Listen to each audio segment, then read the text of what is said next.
Good morning students. आज हम कुछ प्लांट डिसीज के बारे में स्टडी करेंगे। पौधों में होने वाले कुछ पादप रोग। पौधों में बेसिकली ये 4 टाइप के डिसीज हम देखते हैं, जैसे कि फंगल प्लांट डिसीज, कवक के द्वारा होने वाले पादप रोग, बैक्टीरिया के द्वारा होने वाले रोग, वायरल के द्वारा पौधों में होने वाले रोग और माइकोप्लाज्मा के द्वारा पादप में होने वाले रोग, है ना। तो आज हम फंगस के द्वारा जो होने वाले पादप रोग है उसकी स्टडी हम करेंगे। फंगल में आपके सिलेबस में जो है फंगल प्लांट डिसीज, जिसमें हमको देखना है rust disease of wheat, puccinia graminis, tikka disease of groundnut, cercospora personatum और red rot of sugarcane, colletotrichum falcatum. ठीक है, तो आज हम पहले रस्ट डिसीज ऑफ वीट देखेंगे। रस्ट डिसीज ऑफ वीट है ना, गेहूं में जो होने वाला काला रतवा रोग। ये जो रोग है, रस्ट रोग है, ये गेहूं के पौधे में हमको दिखाई देता है, जो कि भारतवर्ष की बहुत ही गंभीर समस्या है।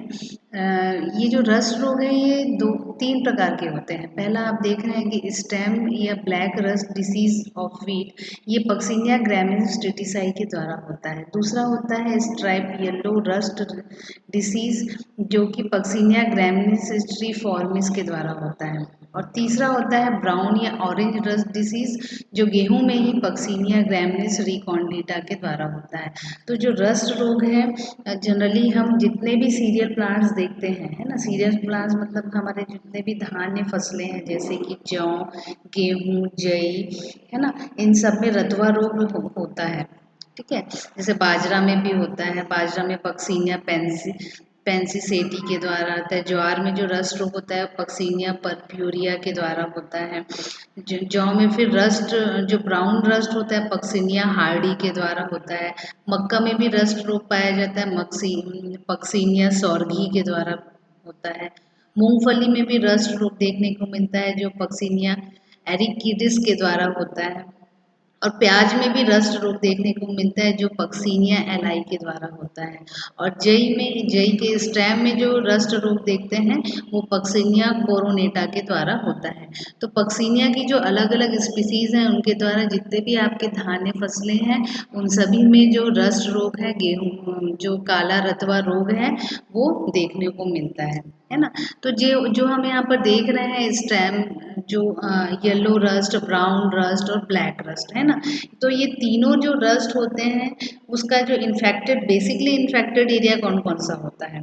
तो जो येलो रस्ट होता है वो जनरली पत्ती में, है ना, पत्ती के सबसे अधिक प्रभावित करता है। उसके बाद धीरे धीरे वो फिर स्टेम की ओर बढ़ता है। और ब्राउन रस्ट जो होता है वो केवल पत्ती को ही प्रभावित करता है ना, केवल पत्ती को ही ब्राउन रस्ट जो होता है, जो स्ट्राइक्स हमको दिखाई देता है, लाल ईंट के समान हमको दिखाई देता है।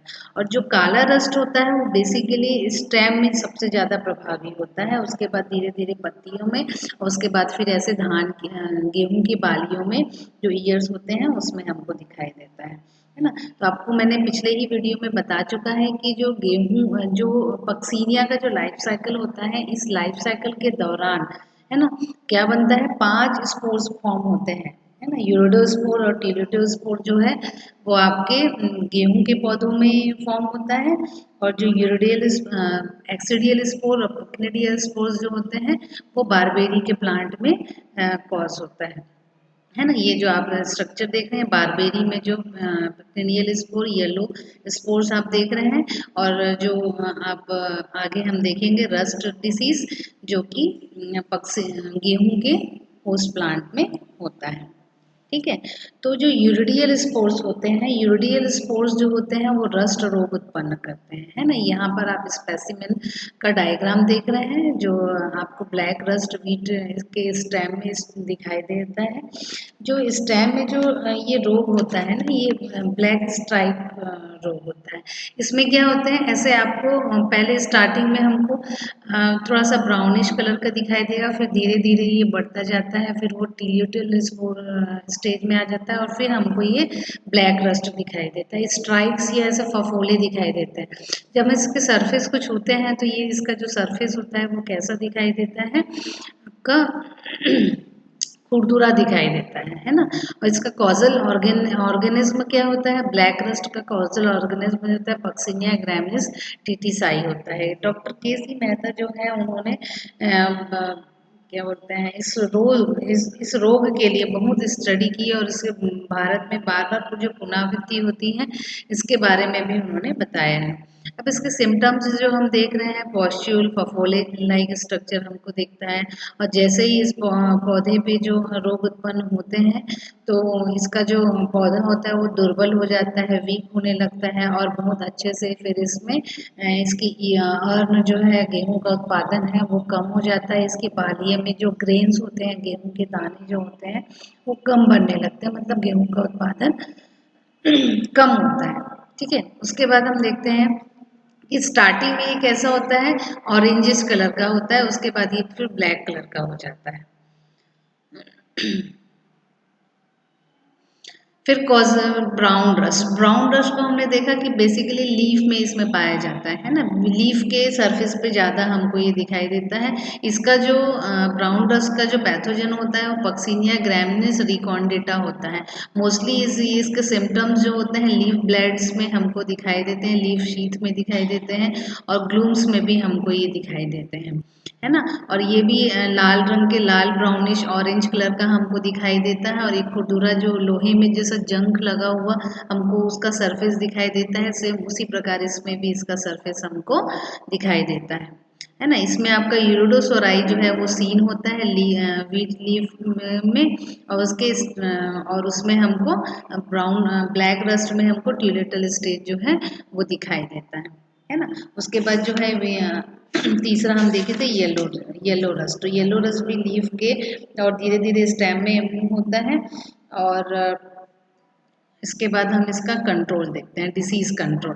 तो डिसीज़ कंट्रोल हमको ये है कि जो इन्फेक्टेड लीव्स होती है, ये इन्फेक्टेड स्टेम होता है, उसको हमको इमीडिएटली वहाँ से रिमूव कर देना चाहिए। उससे क्या होगा, संक्रमण फैलने से हम बचा सकते हैं, क्योंकि आपको मालूम है कि जो यूरोडोस्पोर होता है वो 5 से 6 दिन में स्पोर मैच्योर हो जाता है और हवा की सहायता से दूसरे होस्ट प्लांट में चला जाता है।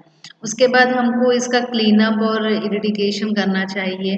अवॉइड ग्रोइंग अल्टरनेट होस्ट, है ना, नियरली प्राइमरी होस्ट प्लांट। ठीक है, और सबसे पहले हमको क्या करना चाहिए, मिक्स्ड क्रॉपिंग की टेक्निक को अपनाना चाहिए। मिक्स्ड क्रॉपिंग में जैसे हम गेहूं के साथ सरसों की हम खेती करते हैं, उसको हम मिक्स्ड क्रॉप कहते हैं, है ना।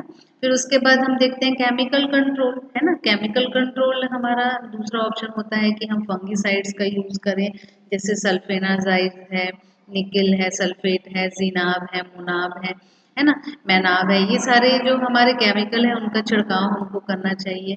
और सबसे बेस्ट होता है कि हम डिसीज फ्री रेजिस्टेंस वैरायटी का हम यूज़ करें। गेहूं की बहुत सारी जो अच्छे किस्म, उन्नत किस्म जो है हमारे पास अवेलेबल होते हैं, और इन उन्नत किस्मों का उपयोग हमें करना चाहिए। Thank you so much.